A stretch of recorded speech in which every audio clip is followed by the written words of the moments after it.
Mahadev the fact speakers में मैं आपका स्वागत करता हूं। बीजेपी हार गई कर्नाटक में। अब बीजेपी के हार के कारण क्या है?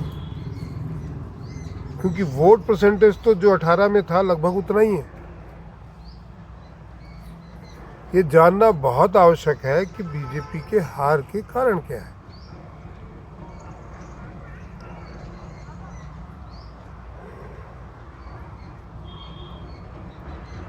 बीजेपी इसलिए हारी, एक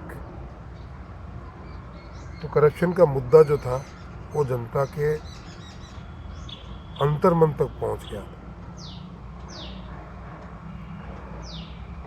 और करप्शन आप और मैं बैठ के यहाँ चैनल पे या अपने वीडियो ब्लॉग्स में बनाते हैं,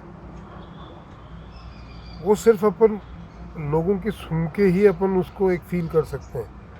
लेकिन जो जनता करप्शन झेल रही थी उससे ज़्यादा हम और आपसे ज़्यादा अवगत थी। तो निश्चित ही तौर पे करप्शन हुआ होगा, तो ही तो जनता में वो मुद्दा बैठा। ऐसे तो आप चिल्लाते रहो कि करप्शन बहुत है, नहीं है तो फिर कोई ना सुनने वाला, जनता नहीं मानती। ठीक है, आपके चीखने ये चिल्ला रहा है, इसके साथ खड़ी होगी, वो चिल्ला रहा है उसके साथ, वोट अपने हिसाब से देते हैं। और सच जनता को पता होता है क्योंकि वो उस स्टेट की जनता है, वो झेल रही है। कि ये कितना भी बोलते रहे, जब योगी जी ने सुरक्षा दी है यूपी में तो बोलते रहे, लेकिन वो सुरक्षा का मुद्दा बना तो बना।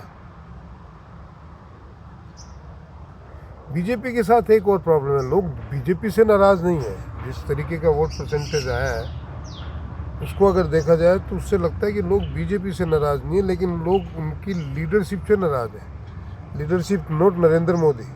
देखिए, नरेंद्र मोदी को प्रधानमंत्री आज आप खड़ा कर दीजिए, आज जीत जाएंगे। काम बोलता है भाई, उसने काम किया इसलिए जीतता है। आप इलेक्शन आएंगे और भाषण और रेवड़ियाँ बांट देंगे तो आप नहीं जीत पाएंगे।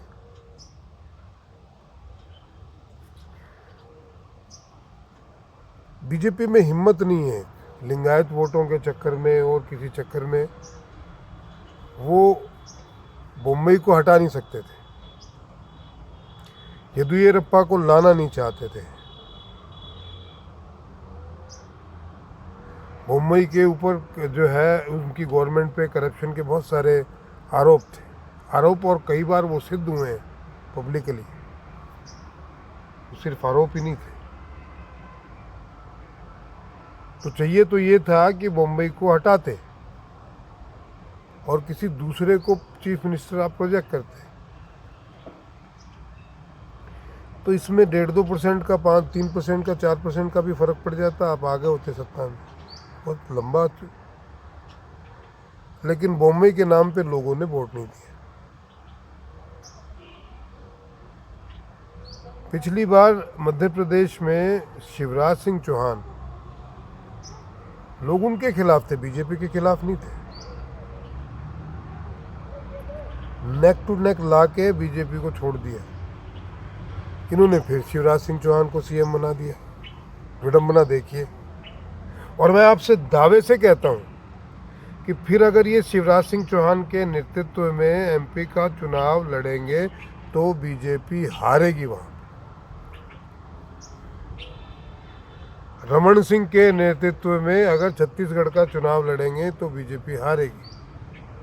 और वसुंधरा राजे, अच्छा, बहुत अच्छी पोजीशन में है राजस्थान में बीजेपी अभी आने वाले इलेक्शन के लिए। पर गलती से अगर वसुंधरा राजे को चीफ मिनिस्टर प्रोजेक्ट किया तो बीजेपी हारेगी।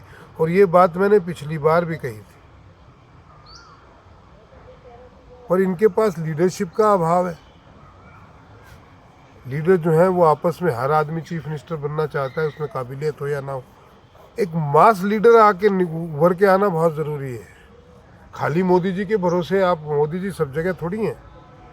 हाँ, केंद्र में मोदी जी की सरकार आ जाएगी, निर्बाध रूप से आएगी, वो मोदी जी के अपने कामों की वजह। बट आप अगर स्टेट में आप सरकार आई है और कोई चीफ मिनिस्टर काम नहीं करता है तो जनता सब जानती है जी, योगी जी काम करते हैं, योगी जी के नाम पे अभी जीते ना आपने निकाय चुनाए, योगी जी के नाम पे आपने विधानसभा भी जीती यूपी की। काम करते हैं, डेडिकेटेड है। मोदी जी जीत ही रहे हैं ना 2 टर्म से, तीसरे में भी जीतेंगे। काम करते हैं, डेडिकेटेड है। अब आप बम्बई साहब ने कुछ नहीं किया, वो वहाँ के जयराम ठाकुर ने कुछ नहीं किया, तो जिताएगी कैसे जनता? खाली मोदी जी के भरोसे, और मोदी जी चीफ मिनिस्टर थोड़ी बनने वाले वहाँ के, तो जनता क्यों जिताएगी आपको? ये हाल हरियाणा में भी होना है।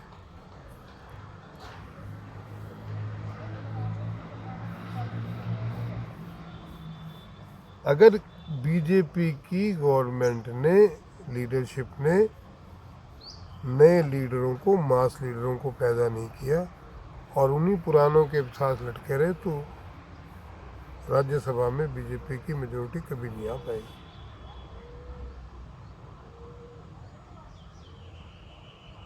और बिना राज्यसभा में आपकी मेजोरिटी आए, आप कुछ भी नहीं कर पाएंगे।